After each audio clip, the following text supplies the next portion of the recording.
আসসালামু আলাইকুম। আজকে আমাদের গোলফাসা দক্ষিণ পাড়া মার্কেটের পাশে এরশাদ ভাই, নুসরাত ভাই, এরপর ওনার একজন বোন ছিল রাসেল ভাই, যে বাড়িতে মানে পুরা বাড়িতে আজকে আগুন লাগে একবারে, মানে কোনো কিছু নেই, সব কিছু জ্বলে গেছে।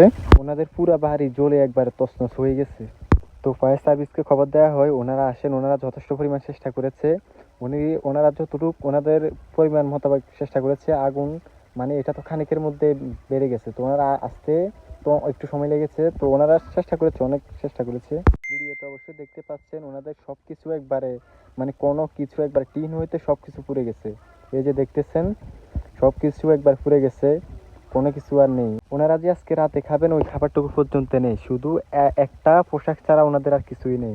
পরবর্তীতে যেটা শুনলাম, আগুন লেগেছে মূলত কারণটা তার থেকে এটা এটা টিনের উপরে পড়েছিল, এজন্য মানে টিন নাকি গরম ছিল, এর পড়ার পরে এটা আগুন ধরে গেছে, কারণটা তার থেকে আগুন ধরেছে আমি যেটা শুনেছি। আপনারা তো দেখতে পাচ্ছেন তারটাকে।